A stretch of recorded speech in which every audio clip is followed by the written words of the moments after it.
seorang yang balik ke rumah yang sudah lama pergi. Dulu saya di sini sebagai penuntut tahun 2003 hingga 2004. Saya bila ditanya orang, awak duduk di mana? Di dekat penjara Kajang, Sungai Ciluk. Perjalanan panjang itu rupanya setelah 17 tahun saya hitung kira, barulah saya sadar rupanya sudah tua juga. Tadi sengaja profesor tak menyebut tahun lahir saya, begitu rupanya dia menjaga hati orang tua. Masya Allah, tabarakallah. Saya tidaklah mengguru-gurui profesor-profesor, pensyarah-pensyarah. Saya tetaplah menjadi seorang penuntut. Sampai mati saya tetap menjadi penuntut mahasiswa di UKM. Sebab saya tak pernah selesai.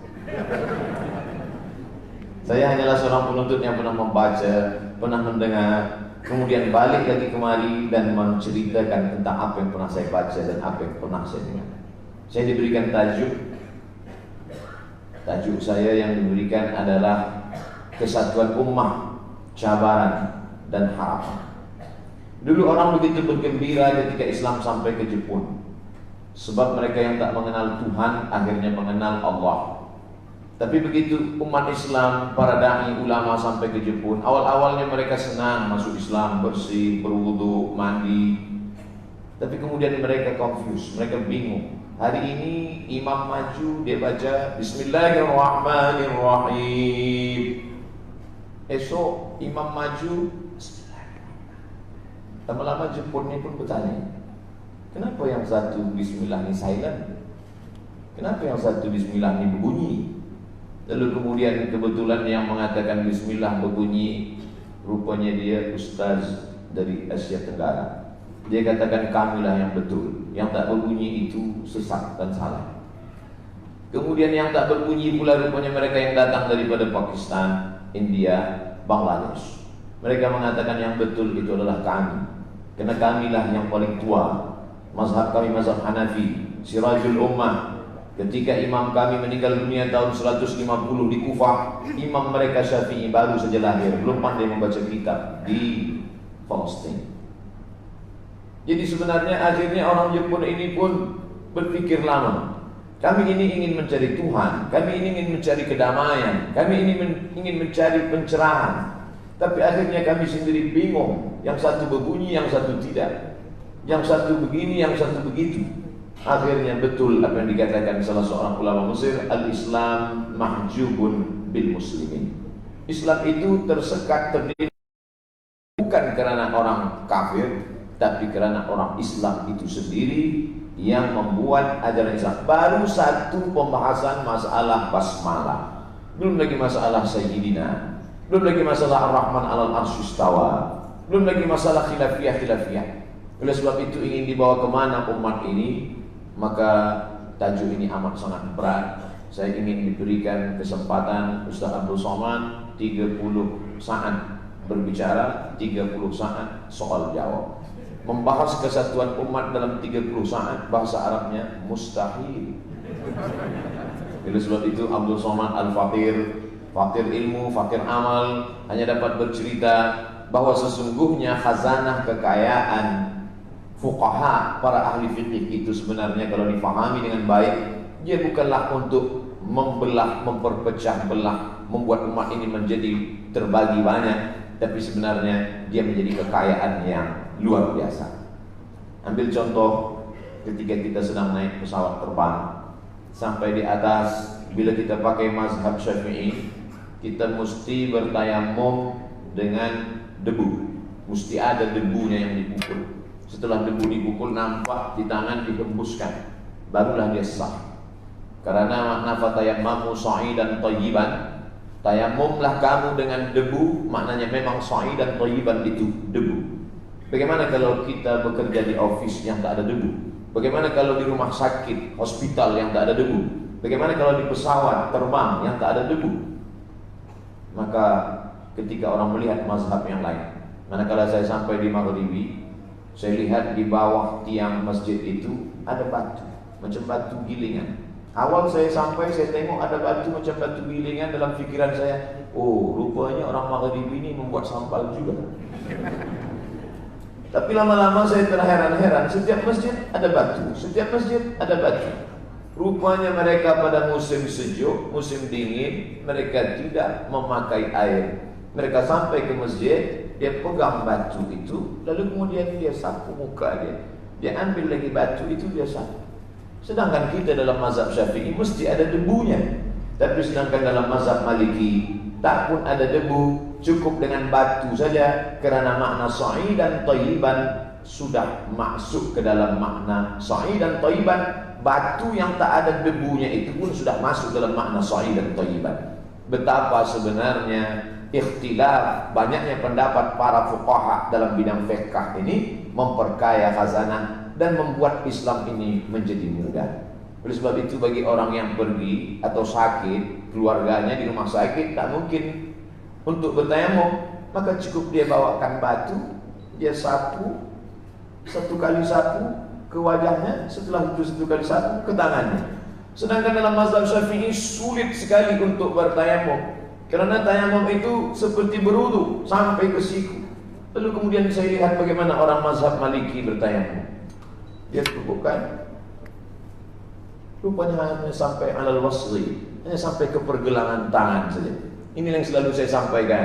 Tapi pada saat darurat, ketika ada orang yang berada di hospital, di ruang ICU, kemudian di tangannya ini banyak sekali kabel-kabel, jarum-jarum, maka bagaimana mungkin untuk mencabutnya? Sedangkan dia ingin beribadah kepada Allah. Maka saat itu, tapi ini kan talfiq.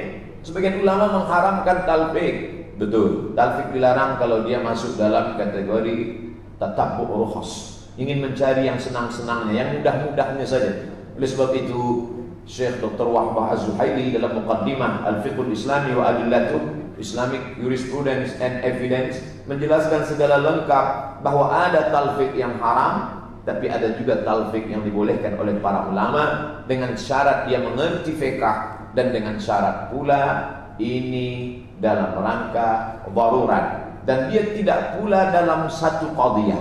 Yang tidak boleh itu adalah cara berwudunya, cara wudu Syafi'i. Kemudian manakala membatalkannya dia pindah kepada Maliki. Itu yang tak betul.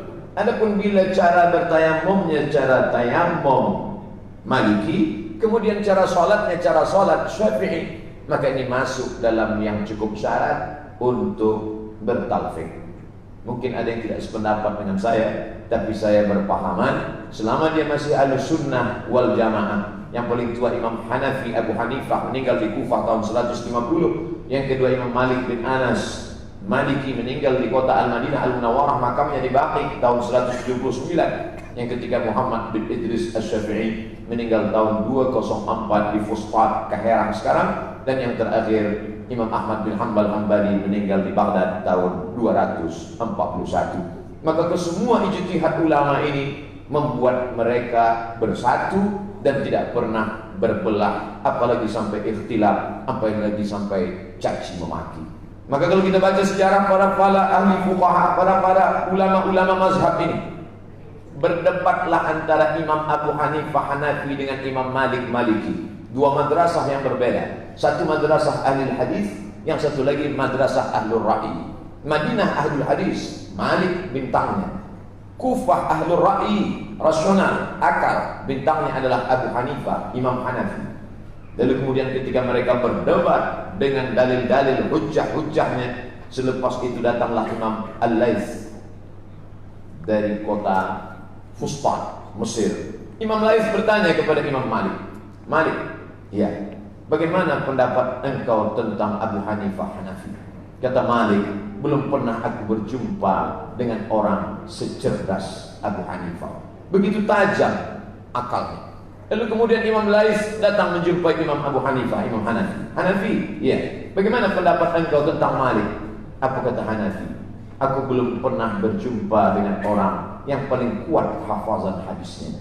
Mereka ikhtilaf, mereka berbeza pendapat, tapi mereka saling menghormati. Berbeza kita dengan hari ini, bila ada orang bertanya, Ustaz Abu Somad, ya, bagaimana pendapat engkau dengan Ustaz Fulan? Rasanya dia belum lagi mumtaz macam aku. Betapa kita mengecilkan orang, Sedangkan ulama salaf dulu selalu membesarkan orang. Kita tahu bahwa Imam Ahmad bin Hanbal, dia tidak berkunut subuh karena dia berpahaman bahwa summa tarakahu. Qanata Rasulullah sallallahu alaihi wasallam syahran. Nabi membaca kunut selama sebulan. Itulah kunut nazilah. Summa tarakahu. Kemudian dia meninggalkan. Di situ adalah tarakal kunut. Selepas sebulan Nabi tidak lagi membaca kunut. Begitu kata Imam Ahmad bin Hanbal. Tapi kata Imam Syafi'i tidak begitu. Qanata Rasulullah sallallahu alaihi wasallam syahran. Nabi membaca kunut nazilah 1 bulan. Summa tarakahu. Selepas itu Nabi meninggalkannya. Yang ditinggalkan Nabi bukan kunutnya. Nabi tetap berkunut hingga meninggal dunia. Yang ditinggalkan adalah laknat dalam kunut itu. Yang sebelumnya dia berkunut sebulan dengan laknat. Allah mal'an Bani Ra'in, Allah mal'an Zakwan, Allah mal'an Usayyah. Selepas sebulan dia tetap berkunut, tapi dia tidak melaknat di dalam kunutnya. Ikhtilaf mereka tentang masalah summa tarakahu. Tapi walaupun ikhtilaf tidak membuat mereka berkelahi, mencaci maki, sumpah serapah, apalagi sampai mentabdik, membid'ahkan, mentafsik, memfasikkan, mentakfir, mengkafirkan, mentajhil, menjahilkan, membodohkan. Makanya apa kata Imam Ahmad bin Hanbal? Da'autu lisyafi'i fi salati 40 sanah. Aku mendoakan Imam Syafi'i fi salati, dalam salatku 40 sanah. 40 tahun lamanya aku mendoakan Imam Syafi'i dalam salatku. Walaupun mereka berbeza dalam masalah kunut subuh. Hari ini kita tengok, kita lihat orang berkelahi hanya karena masalah khilafiyah ini sampai membid'ahkan. Padahal kalau sudah sampai kita bid'ahkan, tak pernah Imam Ahmad bin Hanbal berkata Syafi'i itu pelaku bid'ah, karena Nabi tak pernah berkunut kullu bid'atin dhalalah wa kullu dhalalatin finnar. Karena kalau sampai Imam Ahmad bin Hanbal mengatakan Imam Syafi'i pelaku bid'ah, berarti ilmu-ilmu yang dia terima selama ini berarti ilmu yang dia dapatkan dari pelaku bid'ah. Sedangkan ketika mengatakan ya ahlal bid'ah, ya mubtadi', ketika kita berkata wahai pelaku bid'ah, automatically kita sedang berkata wahai ahlul dhalalah, wahai penghuni neraka jahanam. Hari ini begitu beraninya orang lancang mengucapkan kata-kata yang menyakitkan hati, padahal ilmunya belum seberapa dibandingkan dengan Imam Ahmad bin Hanbal dan Imam Asy-Syafi'i. Da'autu fi salati, aku doakan Imam Syafi'i fi salati 40 sanah, 40 tahun. Abdul Somad tidak minta didoakan oleh orang-orang yang berbeza dengan dia 40 tahun. 4 kali pun jadilah. Salat maghrib sekali, salat isya sekali, salat tahajud sekali, salat witir sekali. Begitu mereka dulu kalangan salaf. Itulah mengapa Nabi memuji kalangan salaf. Apa kata Nabi sallallahu alaihi wasallam? Khairul qurun qarni, sebaik-baik masa adalah masaku. Tsumma alladziina yalunahum, 1 abad selepas itu. Tsumma alladziina yalunahum, 1 abad selepas itu. Kenapa demikian? Karena mereka berbeza dalam ijtihad. Datanglah Khalifah Harun ar-Rasyid ingin menawarkan. Khalifah Abu Ja'far al-Mansur datang menjumpai Imam Malik bin Anas. Apa kata Abu Ja'far al-Mansur? Wahai Malik bin Anas, bagaimana kalau kita Muwatta kami gantungkan di dinding Ka'bah, dan semua umat Islam berpegang hanya kepada Muwatta saja dan hanya pendapat Malik saja? Apa kata Imam Malik bin Anas? Jangan. Kenapa? Karena sahabat Nabi sudah bertebaran di atas muka bumi, dan murid-murid sahabat Nabi ini adalah tabi'in, dan tabi'in sudah melahirkan para ulama-ulama besar. Ijtihad mereka banyak.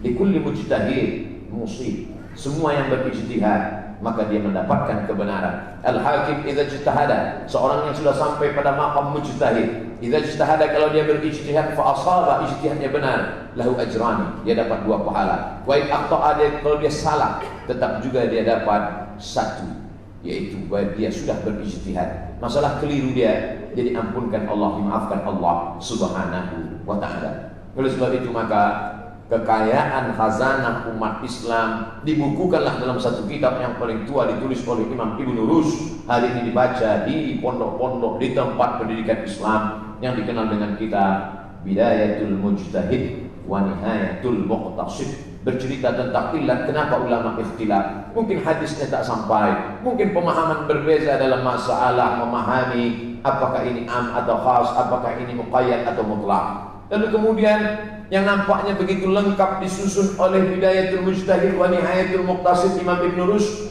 rupanya dilengkapi lagi dalam kitab Al-Fiqhul Islami Al-Madhahib Al-Arba'ah. Rupanya Al-Fiqhul Islami Al-Madhahib Al-Arba'ah ini pun kurang lagi begitu lengkap kata ulama sekarang. Dilengkapkan lagi dalam Al-Fiqhul Islami wa Adillatuh. Akhirnya hari ini banyaklah mausu'ah al-fiqhiyah, ensiklopedia fikih-fikih Islam yang disusun oleh para ulama. Saya yakin dan percaya tajuk kita kesatuan ummah akan terwujud dengan syarat umat ini mesti dicerdaskan oleh para ulama yang mengerti perbezaan fikih, sehingga dia akan mengkaji dalam 45 menit dari azan maghrib ke azan isya, salat maghrib berjamaah. Selepas itu dia kaji. Jamaah muslimin muslimat sekalian, tajuk kita di masjid pada malam ini adalah fiqh, dan fiqhnya lagi khusus lagi fiqh ibadah. Dan dalam ibadah ini kita khas lagi dalam fikih taharah, dalam masalah lamsur rajul lil mar'ah, lelaki dengan perempuan bersentuhan kulit dengan tidak mahram, aw lamastumun nisa, terbagi kepada 3 qaul. Qaul yang pertama menurut mazhab Syafi'i, lamastumun nisa, bersentuhan kulit lelaki dengan perempuan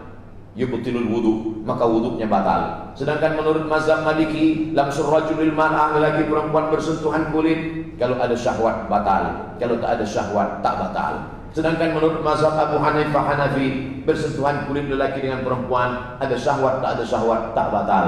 Kerana makna lamastumun nisa bukan bersentuhan kulit, tapi itu adalah makna kinayah, kiasan, makna lamastumun nisa adalah jima. Tapi dalam masalah ini, saya sebagai ustaz lebih condong memilih kepada pendapat mazhab Syafi'i, tanpa menyalahkan mazhab Hanafi dan Maliki. Agaknya ini sajalah yang dapat menyatukan umat. Kalau umat ini kita tunjukkan satu masalah, kita jelaskan dengan beberapa pendapat-pendapat para ahli fikih. Tapi ulama tidak ingin umat ini kacau, umat ini confused, umat ini pusing, umat ini pening kepala memikirkan ini. Karena begitu banyak masalah. Di office dia sudah banyak masalah, di jalan jam pula masalah, di masjid ditambah lagi masalah khilafiyah.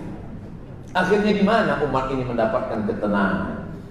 Akhirnya dia berkata, Ustaz, nampaknya dulu kami ke masjid mencari ketenangan, tapi sampai di masjid pun rupanya banyak khilafiyah. Kalau begitu kami tak ke masjid lagi. Na'udzubillah. Alhamdulillah, setelah dijelaskan oleh para ulama-ulama kita tentang ikhtilaf fikih ini bukan masalah besar. Ini masalah khilafiyah pada furu' saja, bukan pada usul. Seperti batang pokok kurma, seperti batang pokok kayu. Ada yang usul batang kayu, batangnya mesti satu, tapi ada cabang-cabangnya. Dalam masalah salat, semua sepakat salat itu 5. Bila ada yang mengatakan salat hanya 3, maka dia sudah keluar daripada ahlus sunnah wal jamaah. Tapi dalam masalah melaksanakan salat, ada yang talaffuz bin niyah, ada yang tidak. Dalam masalah niat saja berbeza antara mazhab Syafi'i dengan mazhab Hanafi, Maliki, Hambali. Kata mazhab Syafi'i muqaranah, sejalan antara takbir dengan niat. Ketika dia berkata A, ditutup dengan bar, disitulah letak qasad, ta'arab, ta'yin. Salatnya apa? Salat zuhur. Berapa rakaat? 4 rakaat. Jadi imam apa jadi makmum? Jadi makmum. Qadha apa ada? Qadha. Allahu Akbar. Muqaranah, sejalan antara takbir dengan niat. Tapi kata mazhab Hanafi, Hambali dan Maliki, tidak begitu. Niat tidak dipasang dalam takbir, niat dipasang sebelum takbir. Itulah mengapa di Makkah Al-Mukarramah takbir imamnya pendek saja. Allahu Akbar. Bila dia berniat?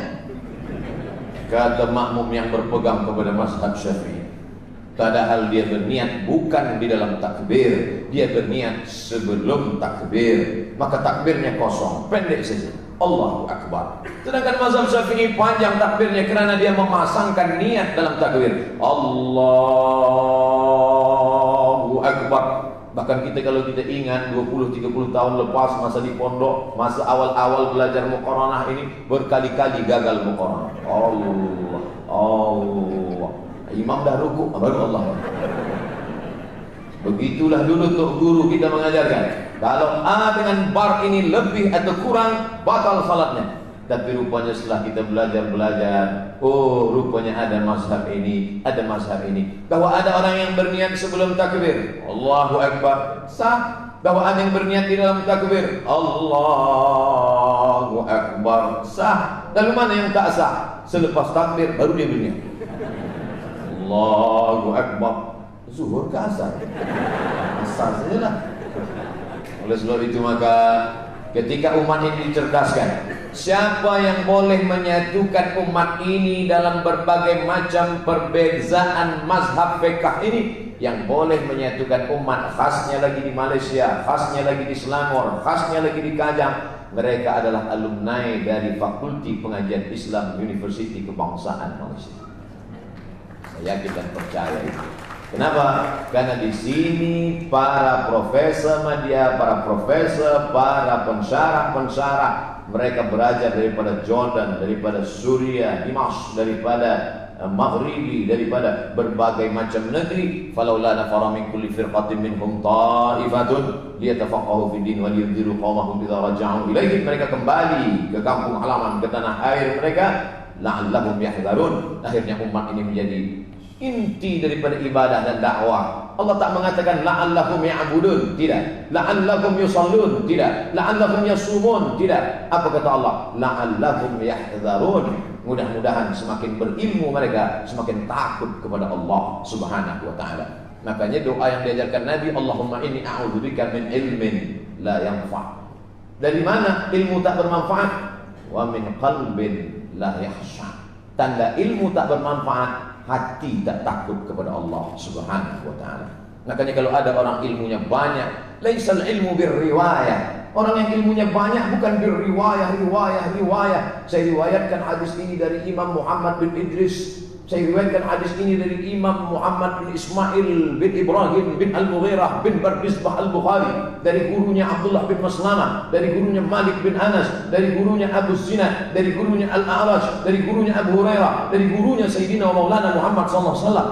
Tapi hanya untuk menunjukkan bahwa hafazannya banyak.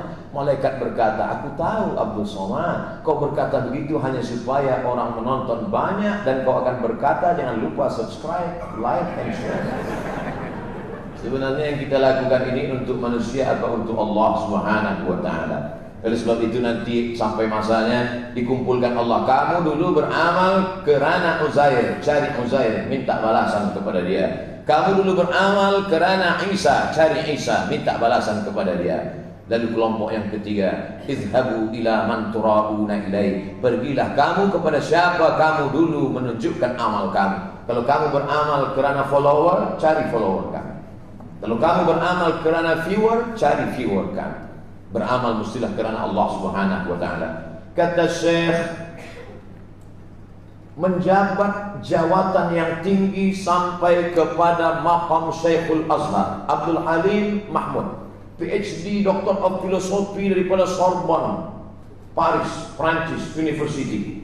Kata dia, dalam sejarah Islam ada 3 kelompok yang tak mungkin bersatu. Yang pertama, Aqliyun.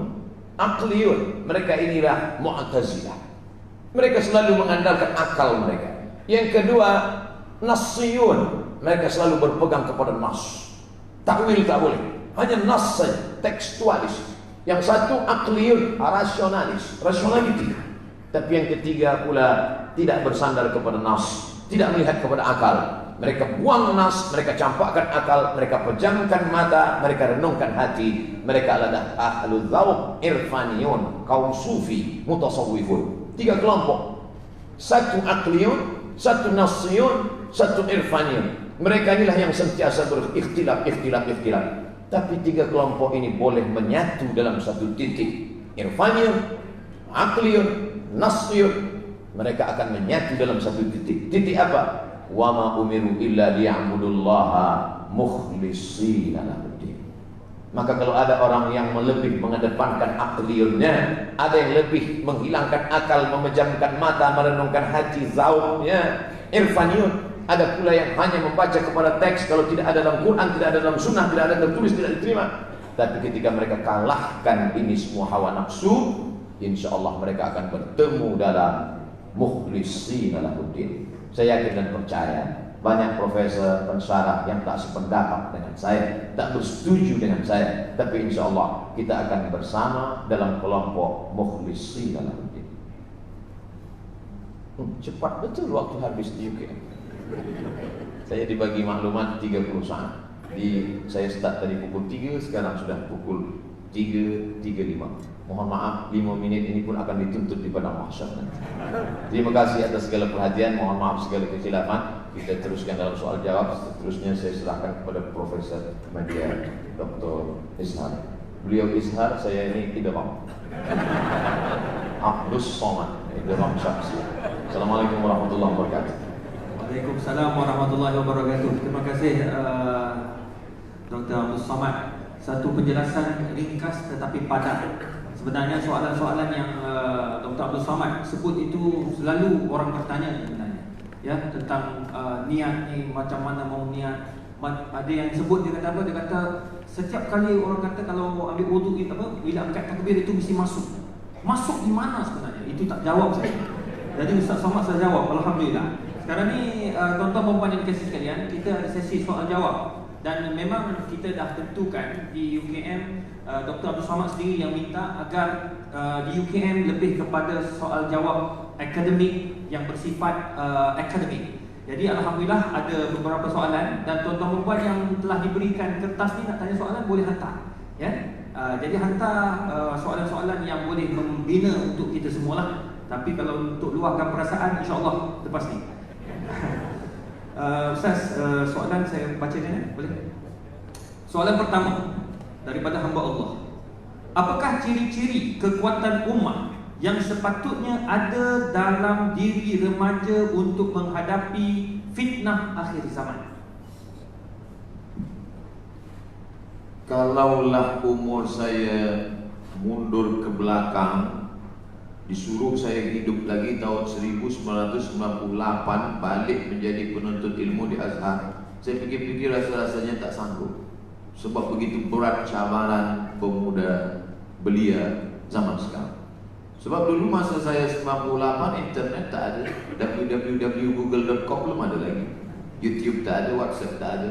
Jadi bila saya pergi ke Kairah 2017, penuntut-penuntut bertanya, Ustaz Somad, bagaimana supaya kami ini tidak pacaran, supaya tak ada hubungan dengan perempuan yang tak mahram? Kata saya, tak tahulah, zaman saya dulu memang susah, kata saya. Andai ada saya, oleh sebab itu tidak ada jalan lain kecuali menanamkan akidah keyakinan bahawa pemuda belia bukan dipandang oleh manusia, bukan dipandang oleh pensyarah, bukan dipandang oleh CCTV, tapi yang memandang dia adalah la ta'khudhuhu sinatun wa la naum. Itulah yang ditanamkan ke dalam hati. Maka kita ajarkan bagi ayah, bagi ibu, bagi bunda, ajarkan kepada anak-anak kita sebelum tidur malam ambil wudu, selepas wudu solat sunat, witir 3 rakaat. Supaya apa? Supaya kita suci, dijaga malaikat, baca ayat kursi. Supaya apa? Supaya kita diawasi Allah. Sebenarnya itu menanamkan akidah, tapi orang tua dulu tak begitu. Sebelum tidur malam basuh muka, basuh kaki, makan obat cacing. Bukan kita nak menyalahkan orang tua dulu, mereka sudah berjasa bagi kita, tapi mesti ada di dalamnya membangkitkan lagi akidah yang benar. Karena yang dapat mengikat ini generasi kita ini hanya satu saja, akidah, akidah, akidah. Dia disebut sebagai akidah karena dia adalah tali yang diikat simpul mati. Dia disebut sebagai tauhid karena dia berani mengatakan tiada yang lain kecuali hanya Allah saja. La ma'buda bihaqqin illallah, la mahbuba bihaqqin illallah. Sampai pada puncaknya la mawjuda bihaqqin illallah. Yang wujud sebenar wujud hanya Allah semata. Kita ini wujud, tapi sampai masanya nanti kita akan tiada berwujud karena kita akan hancur dimakan cacing tanah. Tinggallah anallah, anallah, anal jabbar, anal dayyan, aku saja. Maka insyaallah UKM salah satu usaha yang menanamkan akidah melalui Fakulti Pengajian Islam. Ada jabatan Quran Sunnah, di sana ada jabatan akidah. Para filosofnya menanamkan akidah dengan menapis akidah-akidah yang sesat. Dan di Malaysia pula dikawal oleh mufti. Maka dalam akidah Asy'ari, dalam fiqh Syafi'i, dalam tasawufnya Sunni, Junaid Al-Baghdadi dan Abu Hamid Al-Ghazali. Maka insyaAllah generasi kita akan selamat sampai hari kiamat insyaAllah. Amin ya rabbal alamin. Soalan seterusnya, apakah pandangan Islam tentang golongan liberal? Siapa mereka ini Pak Ustaz? Saya baca dia. Dia tulis Pak Ustaz, saya Pak Ustaz. Liberal, ada patung liberty, bebas, tak ada ikatan. Sedangkan Islam ini hurriyah, bebas, tapi muqayyadah, masih ada ikatan. Kulu, makanlah, tapi ada yang tak boleh. Hurriman alaikumul maitatu, pakai tak boleh. Waddamu, darah tak boleh. Walahmul khinzir, daging khinzir tak boleh. Sedangkan dia mau liberal, semua dimakan, makan. Sampai Batman pun dia makan. Setelah datang corona, baru dia pusing. Nikmat. Oleh sebab itu maka ini dalam liberal masalah makanan. Begitu juga dalam masalah keyakinan. Kata dia, tidak bertuhan pun merupakan suatu keyakinan. Kita tidak boleh menjudge orang. Sedangkan dalam Islam diajarkan, bila ada orang yang berbeza dengan kita, wala ana abidum ma'abattum wala antum abiduna ma'abud lakum dinukum waliyadin. La ikraha fid din. Tapi dalam masalah keyakinan kita mesti meyakini bahwa kita agama yang paling benar. Inna dina indallahil Islam.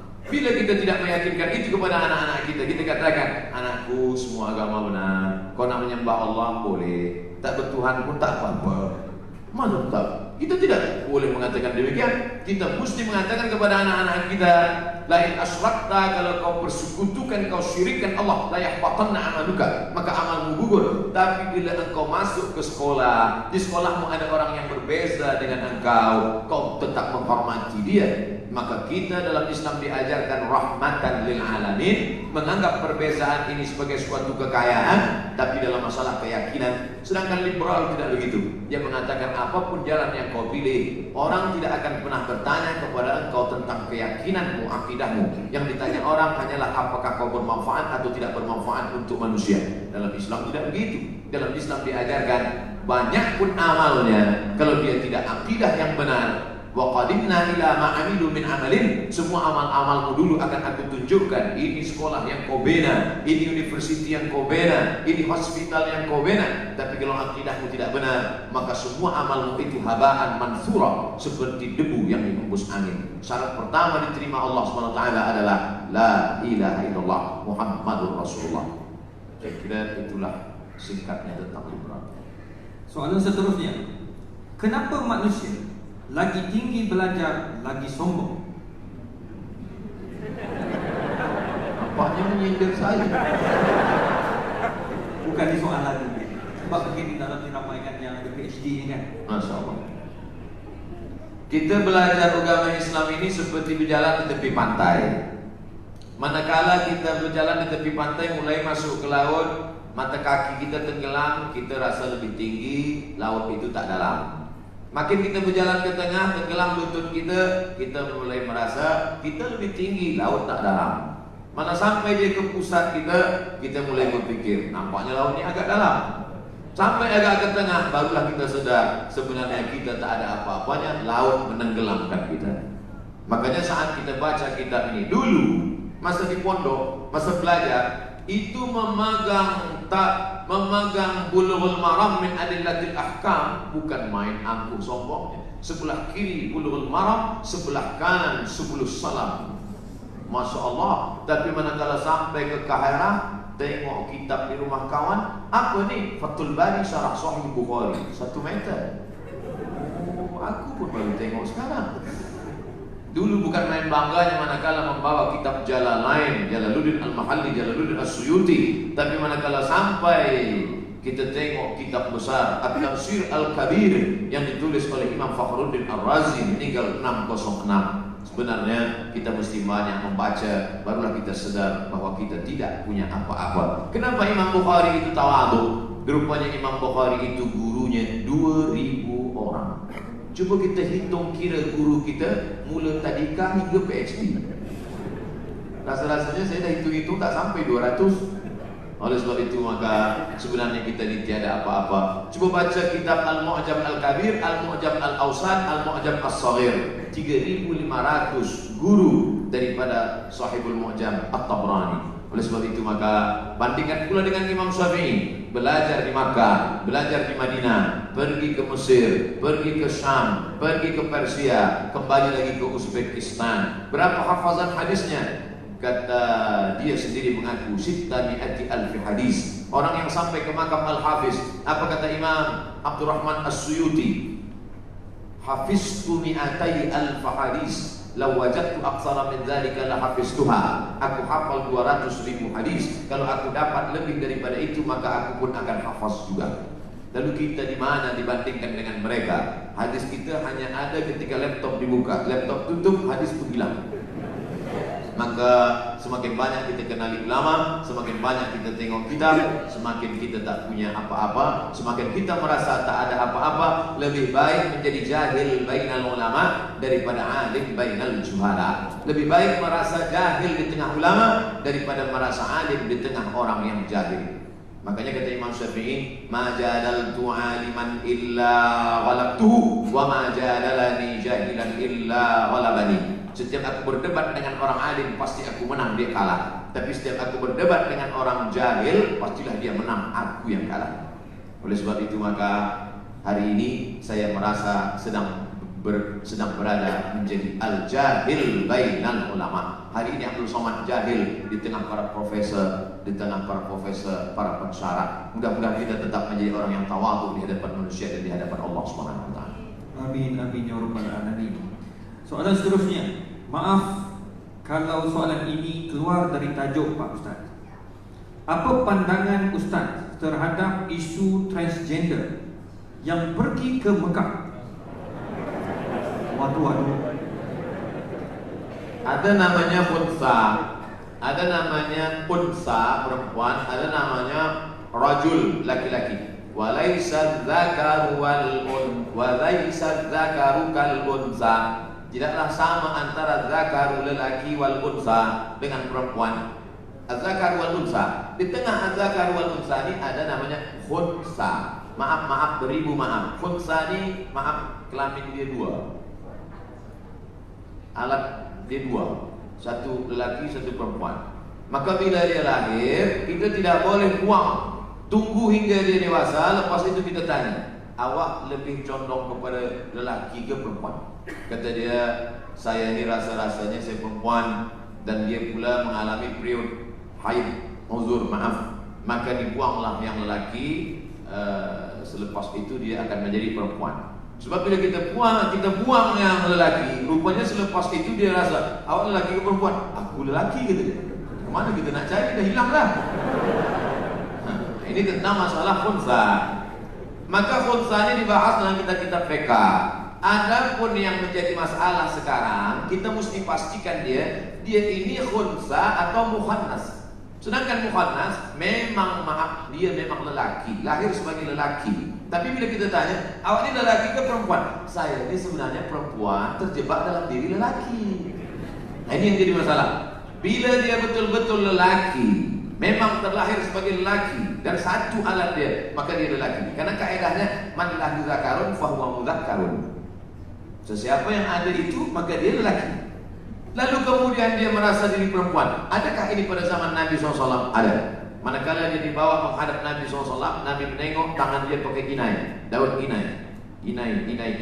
Zaman Nabi lelaki tak ada pakai inai. Di bumi Melayu pakai inai, bukan panas. Orang nak nikah. Zaman Nabi dibawa oleh seorang lelaki, dia pakai inai. Zaman Nabi yang pakai inai itu hanya perempuan. Bila ada lelaki pakai inai zaman Nabi, maka dia dianggap mukhannas. Kata Nabi, ma hadzal rajul. Ini lelaki ini kenapa? Sahabat berkata dia mukhannas. Kata Nabi SAW, bawa dia ke naqi. Tempat dia adalah naqi. Dia mesti dibuat di suatu tempat, tidak boleh bergaul dengan orang banyak. Sebab rupanya penyakit ini boleh menular juga. Macam corona juga. Dia akan menularkan kepada yang lain. Maka buat dia di naqi. Tempat orang yang sudah mati, baki. Tempat orang yang mukhannas, naqi. Jangan sudah silap. Nanti yang mati pula diantar ke naqi, yang mukhannas diantar ke baki. Oleh sebab itu maka ada dua langkah, ada dua cara, ada dua step. Yang pertama, mereka mesti dibuatkan penyembuhan.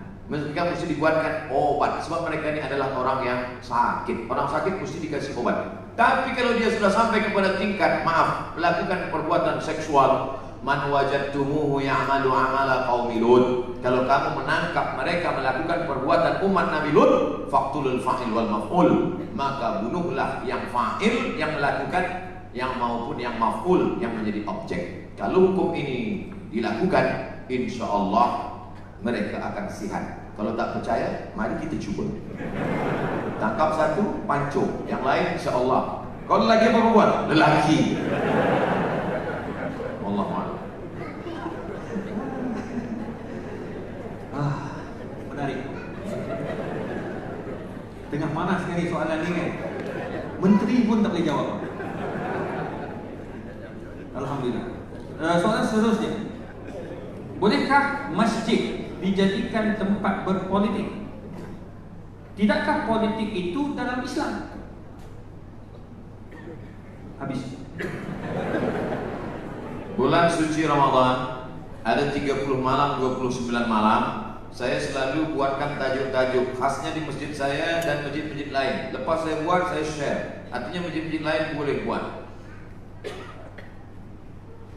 Cara mengisi malam-malam Ramadan, cara menjadi orang yang bertakwa, Ramadan dan kesehatan, Ramadan dan pengawasan Allah, Ramadan. Mesti ada satu malam dibahaskan di situ politik dalam Islam. Bila kita berkata bahwa Islam ini tiada politik, bagaimana dengan fikih siasat? Di dalam ada fikih ibadah, di dalam ada fikih ibadah, ada fikih muamalah, ada fikih siasat.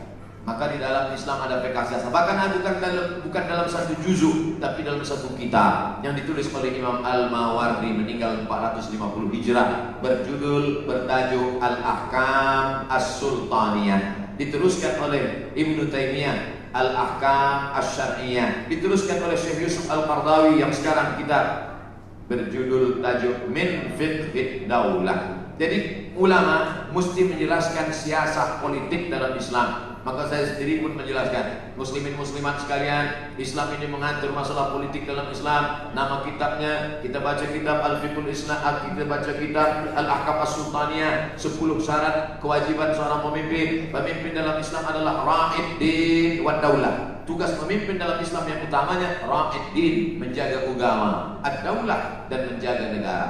Maka umat mesti dijelaskan tentang politik tanpa kita membawa kepada suatu parti atau golongan atau kepada orang, tapi yang kita jelaskan adalah bagaimana ajaran Islam secara am. Apa kata Muhammad? Apa kata Abdullah ibn Abbas radhiyallahu anhu?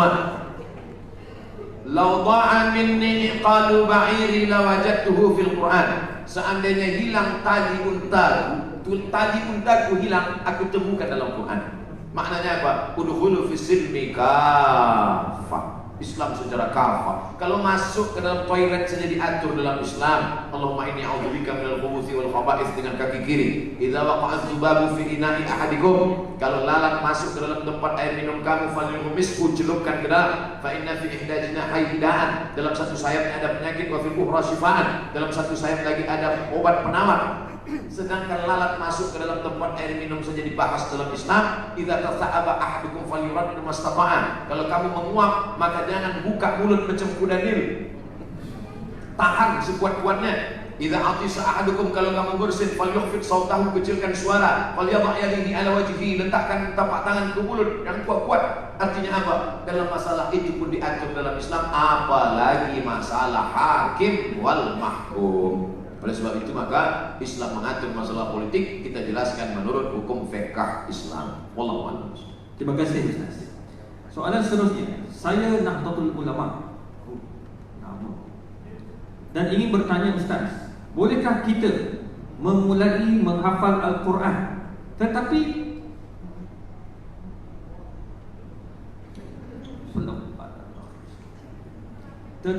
makhraj dan tajwid belum fasih? Syukran Ustaz. Barakallahu fiik.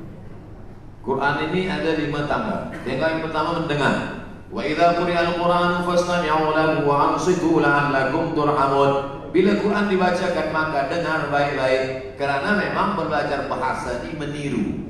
Bagaimana mendengar huruf an, bagaimana mendengar huruf sya, bagaimana mendengar huruf wa, bagaimana Allah. Dengar dulu baik-baik. Selepas dengar, barulah membaca. La aqulu alif lam mim harf. Aku tak mengatakan alif lam mim itu harf. Alif harf, lam harf, mim harf, wa likulli harfin asyru amsalihha. Setiap huruf ada 10 balasan. Setiap itu barulah dia mulai menghafaz.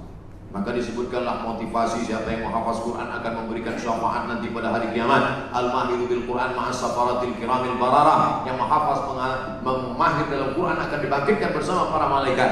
Barulah yang keempat, khairukum. Yang keempat, mengamalkan isi Al-Quran. Barulah yang terakhir, last sekali yang kelima, khairukum, orang yang paling baik. Siapa yang paling baik? Man ta'allama Al-Qur'ana wa 'allamahu. Orang yang paling baik di antara kita ini semua adalah yang berada di jabatan Quran Sunnah. Begitu dalam hadis. Man ta'allama Al-Qur'ana wa 'allamahu. Saya sebut Quran Sunnah karena di situ dulu saya belajar. Jadi kalau ada orang belum betul makharijul hurufnya, dia menghafaz, berbahaya. Di mana letak bahayanya? Dia susah untuk meluruskan nanti sebab dia punya dua beban. Hafazannya lagi, bacaannya lagi. Betulkan dulu bacaan panjang pendek, mat makharijul huruf, selepas itu barulah menghafaz. Wallahu a'lam. Assalamualaikum Ustaz. Apakah cara, kaedah yang paling baik apabila berhadapan dengan golongan yang berfahaman sesat? Kata Syekh Muhammad Mutawalli Asy'arawi, kata Sayyidina Ali karramallahu wajhah, Sayyidina Ali radhiyallahu anhu, aku tidak khawatir tentang masalah baik dan benar. Karena baik dan benar memanglah dari dulu sudah ada. Wa qul ja'al haqqu wa zahaqal batil. Tentang hak dan batil sudah ada sejak zaman dulu. Yang aku khawatirkan adalah orang yang batil berbuat, orang yang benar diam, sehingga orang yang batil itu merasa bahwa dia benar. Batil, lama-lama jadi betul. Sebab orang yang batil diam, sehingga dia tak boleh membedakan mana batil, mana betul, mana betul, mana batil. Lama-lama yang batil jadi betul, yang betul jadi batil. Bila kita tidak meyakinkan bahwa ini adalah ayam, bahwa ini adalah kambing. Ada seorang tua nenek-nenek menjaga seekor lembu. Maka selepas itu dia perlu uang. Dia mesti menjual lembu ini ke pasar. Maka dia pun bawa lembu ini. Di tengah jalan dia berjumpa dengan orang. Hai nenek tua, ya, berapa harga ayam ini? Ini aku bawa lembu. Ini lembu bukan ayam. Lepas itu dah dekat ke pasar, orang bertanya lagi. Cantiknya ayam. Ini lembu. Siapa katanya ayam? Dah sampai ke pasar hewan. Semua di pasar mengatakan, berapa harga ayam ini? Lama-lama dia jual lembunya dengan harga ayam. Semua. Maka kita mesti kenali bahwa kita benar dan ini adalah batil. Maka orang yang batil ini mesti kita luruskan. Orang yang bengkok mesti kita luruskan. Itulah mengapa pagi, petang, siang, malam kita minta ihdinas siratal mustaqim. Bukankah kita ini berada di jalan yang benar? Kenapa kita minta jalan yang lurus? Sebab kadang-kadang yusbihu mu'minan wa yumsi kafiran. Paginya beriman, petangnya kafir. Makanya kita disuruh baca surat Al-Kahfi. Man qara'a surat Al-Kahfi, siapa yang baca surat Al-Kahfi yaumul Jum'ah, hari Jumat, adhalahu min nur. Allah berikan dia cahaya. Dengan cahaya itu dia boleh membezakan mana hak, mana batil, mana bengkok, mana lurus, mana hitam, mana putih. Oleh sebab itu setelah kita tahu, maka ud'u ila sabili rabbik. Orang yang sesat itu ajak dia ke jalan Allah. Dengan cara apa? 3, bil hikmah. Tak mempan dengan hikmah. Wal mau'izatil hasanah. Mau'izatil hasanah itu dia melawan. Wajadilhum, debat dia. Punya ilmu debat dia. Makanya dalam Islam ada namanya ilmu munazarah, ilmu debat. Tapi dengan cara apa? Wajadilhum billati hiya ahsan. Di ujung ayat itu apa kata Allah menutup? Inna rabbaka huwa a'lamu biman dhalla an sabilih. Allah lebih tahu siapa yang sesat. Wa huwa a'lamu bil muhtadin. Allah lebih tahu siapa yang mendapatkan hidayah. Siapakah yang dapat menyelamatkan dalam perdebatan ini? Siapa lagi kalau bukan penuntut-penuntut dari fakulti pengajian Islam, falsafah, akidah wal falsafah. Alhamdulillah. Banyak Dr. Abdul Somad promosi fakulti pendidikan Islam. Saya rasa bangga sekali. Baik, kita kesulitan masa sebab malam ini Datuk Seri Dr. Abdul Somad akan berada di Stadium Melawati. Semalam alhamdulillah yang bahagia Ustaz berada dekat Masjid Isi. Masya-Allah 3 tingkat tu penuh, rapat. Jadi sampaikan orang tengok Ustaz tu masuk keluar agak panik gitu. Masya-Allah. Jadi alhamdulillah malam ini Allah permudahkan insya-Allah. Cuma di sini tak panik sebab semuanya Okey. Cuma saya nak buka dua soalan dalam bentuk ni pakai mic dua je sebab masa tak ada. Okey, satu soalan. Terus bagi nanti kan jawab. Okey, silakan. Mana mic? Belah perempuan seorang perempuan. Prepare terus, siap. Ada? Mana profesor perempuan? Jangan jadi malu kita ni. Ni. Makcik. Prof. Sekarang boleh bagi lelaki tu. Bagi orang angkat tu. Okey, silakan. Mana mic? Ladies first. Okey. Ustaz Somad kata ladies first. Bismillahirrahmanirrahim. Assalamualaikum warahmatullahi wabarakatuh. Ana Fatimah Yahya min هذه الجامعة كطالبة هنا في شعبة عربية. saya nak tanya mengenai batal wudu. Mazhab Hanafi kalau sentuh al-mashu laisa batil. Syafi'i batal. Kalau kita macam saya nak ikut mazhab Hanafi boleh tak? Siapa-siapa saja macam masalah di Makkah langsung rajul. Ada soal Pak. Syukran. Terima kasih Ustazah sebab soalan pendek dan padat. Aula mastumun nisa, atau kamu menyentuh perempuan. Kata mazhab Hanafi, aula mastumun nisa, kamu menyentuh tangan perempuan, la yubtilul wudu, tak batal wudu. Sebab makna aula mastumun nisa, maaf beribu maaf, maknanya jima. Kalau jima baru batal. Sebab kan kata dalam mazhab Maliki, kalau menyentuh batal kalau ada syahwat. Kalau tak ada syahwat tak batal. Sedangkan dalam mazhab Syafi'i ada syahwat, tak ada syahwat batal. Saya dalam hal ini memilih mazhab Syafi'i. Kenapa Ustaz pilih mazhab Syafi'i? Apa hujahnya? Lebih mazhab Syafi'i lebih ihtiyat, lebih hati-hati, lebih selamat. Misal umpamanya saya bersentuhan dengan perempuan, lepas itu saya sembahyang, Allahu Akbar, datang setan berbisik, "Hai Abdul Somad, engkau tadi bersentuhan." Kata hati saya, tak batal, aku tak ada nafsu. Kata engkau tak nafsu, tapi ada rasa syik. Maka di situ saya pilih mazhab Syafi'i sebab ihtiyat dia tinggi. Manakala saya bersentuhan, saya wudhu balik. Selepas itu datang setan menggoda, wudhu engkau sudah batal Abdul Somad. Kata saya tak batal, sebab aku dah wudhu balik. Salahkah seseorang memilih mazhab Maliki, memilih mazhab Hanafi, kemudian menurut dia baca, dia tengok, lalu kemudian dia pilih mazhab ini? Salahkah dia? Maka kata Syekh Wahbah Zuhairi dalam kitab Al-Fiqhul Islami wa Adillatuh, orang boleh memakai mazhab talfiq campur bisyarat. Syarat yang pertama, bukan tatabbuk rukhas, ingin mencari senang-senang mudah-mudah aja. Giliran berwudu, dia pilih mazhab Hanafi. Selepas itu hari raya kurban, orang bertanya, awak tak berkurban tahun ini? Tidak. Kenapa? Kurban sunat muakkad. Kurban dalam mazhab Hanafi wajib. Iya, aku untuk je Hanafi. Kurban aku pindah ke Maliki. Syarat yang pertama, dia tidak tatabbuk rukhas, tapi kerana dia tengok dalilnya kuat. Yang kedua, kerana dia tidak dalam satu qadiyah. Salat dengan wudu, dengan puasa bukan satu qadiyah. Yang dimaksud dalam satu qadiyah itu cara berwudunya Syafi'i. Selepas itu membatalkannya, pindah dia ke Maliki atau Hanafi. Maka ini satu qadiyah. Apa beza wudu Syafi'i dengan wudu Hanafi? Wudu Syafi'i, air asal kena rambut sikit terjesam. Sedangkan Hanafi seperempat kepala. Dalam mazhab Hanafi, tangan dibasahkan, dimasukkan. Dia pakai hadis yang Nabi memasukkan tangan ke celah surban dan seperempat kepala kena. Karena kepala dibagi empat, 1, 2, 3, 4. Maka mesti kena seperempat kepala. Kalau seperempat kepala tak kena, maka batal. Sedangkan Maliki, cara menyapu kepala, dibasahkan dua tangan semua, dari depan ke belakang, maju lagi ke depan, kena dua telinga. Cara wuduknya dia pakai Syafi'i. Selepas itu dia pergi jemputan walimah. Selamat ya, barakallahu lakum wa baraka alaikum wa jama'an bainakum fi khair. Kena wuduk.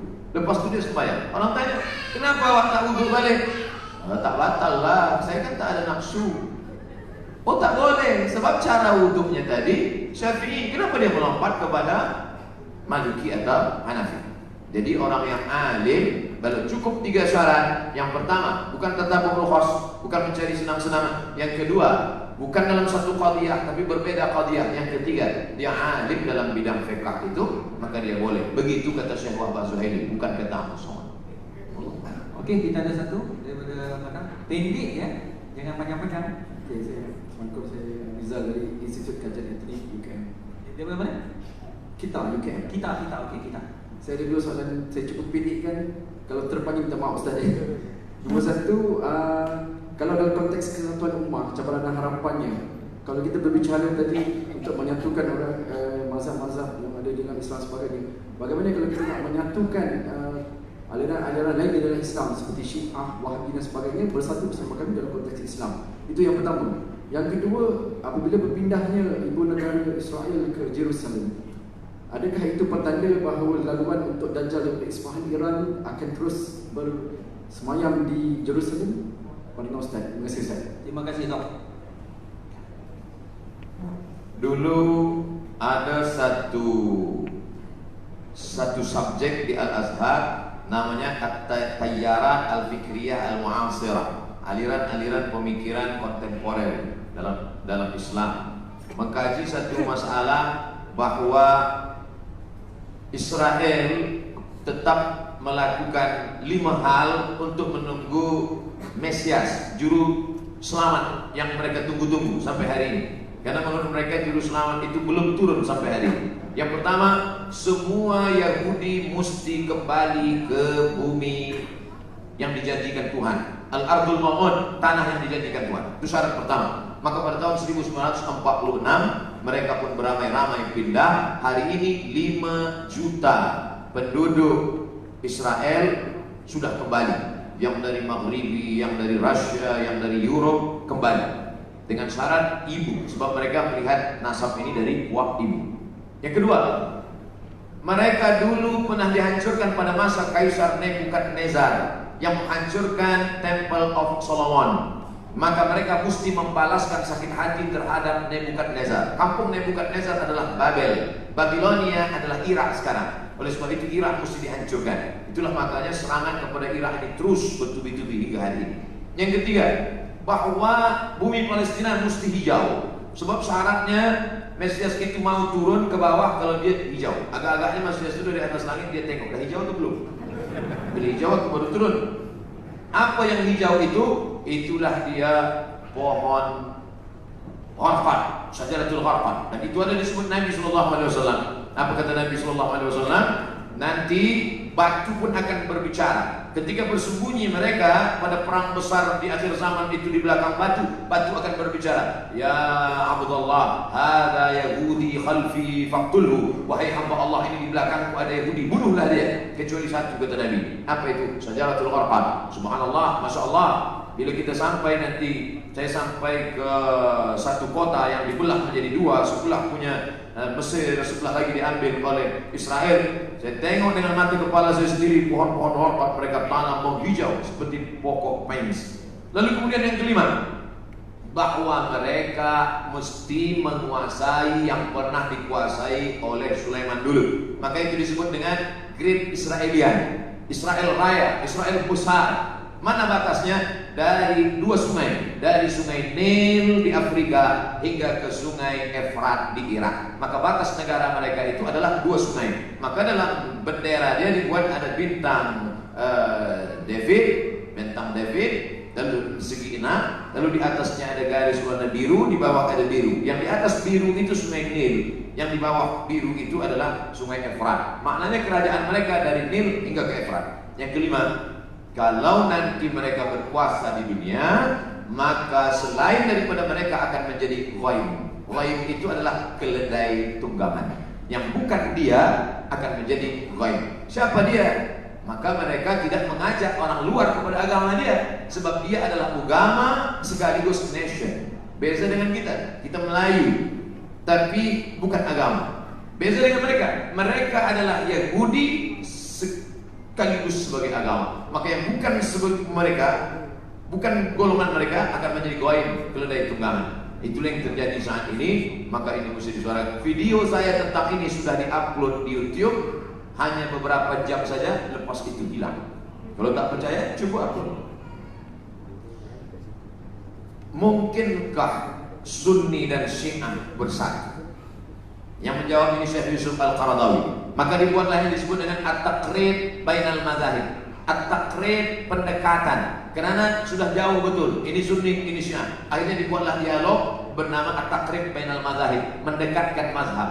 Tapi itu pada masa Syekhul Azhar Mahmud Saltun. Berlanjutlah kepada Syekh Yusuf Qaradawi. Kata Syekh Yusuf Al-Qaradawi, akhirnya saya tak sanggup. Kenapa? Mereka mengajak takrib bainal madzahib, tapi sebenarnya mereka sedang melakukan tasyyi'us sunnah, mensyiahkan ahli sunnah. Di mana letak perbezaan kita dengan mereka? 5. Yang pertama, mereka berkata selepas Nabi SAW meninggal, dunia ini dipimpin oleh Sayyidina Ali. Ali meninggal dipimpin oleh Sayyidina Hasan. Hasan meninggal dipimpin oleh Sayyidina Husain. Husain meninggal dipimpin oleh Ali Zainal Abidin. Ali Zainal Abidin meninggal dipimpin oleh Muhammad Al-Baqir. Muhammad Al-Baqir meninggal dipimpin oleh Ja'far Shadiq. Ja'far Shadiq meninggal oleh Musa Al-Kazim. Musa Al-Kazim meninggal oleh, terus sampai ke bawah imam yang 12. Imam yang ke-12 sedang bersembunyi sekarang, belum keluar. Sementara imam 12 ini belum keluar, dunia dipimpin oleh wilayatul faqih yang sekarang dipimpin oleh Khamenei. Siapa yang tidak mengakui ini maka kafir. Itulah yang menyebabkan dia keluar daripada Ahlussunnah, karena Ahlussunnah tidak boleh takfir, mengkafirkan orang. Sedangkan dia mengkafirkan kita. 2. Selepas Nabi SAW meninggal dunia, maka ada wasiat kepada Sayyidina Ali. Maka orang yang mengambil wasiat, membatalkan wasiat itu berarti kafir. Abu Bakar dan Umar kafir. Makanya ada doa laknat sonamai Quraisy. Selepas sholat subuh mereka laknat, Allahumma al'an sonamai Quraisy. Siapa yang dimaksud dengan sonamai Quraisy? Abu Bakar Siddiq dan Umar Ibn Khattab. Wa ma Muhammadun illa Rasul. Muhammad itu seorang Rasul SAW. Pada khalas min qablihi Rasul, sebelum-sebelumnya Rasul sudah meninggal. Apa immata, kalau dia mati meninggal dunia, au qutila, atau dia dibunuh. Apa kata mereka dalam tafsirnya? Qutila, Muhammad SAW mati dibunuh. Siapa yang membunuhnya? Sammahuma, sammahu. Ada 2 orang perempuan yang sudah meracunnya. Sejahat-jahat perempuan adalah mereka berdua, sejahat-jahat lelaki adalah bapaknya. Siapakah 2 perempuan itu? Aisyah paling jahat, bapak Aisyah Abu Bakar. Hafsah paling jahat, bapak Hafsah adalah Umar. Sejahat-jahat perempuan Aisyah dan Hafsah, sejahat-jahat lelaki Abu Bakar dan Umar. 3. Sahabat Nabi yang beriman hanya Mu'az, hanya Abu Dzar Al-Ghifari, Salman Al-Farisi, Miqdad bin Aswad. Selain daripada itu, sahabat itu kafir murtad. Sedangkan kita Ahlussunnah berkata as-sahabah udul.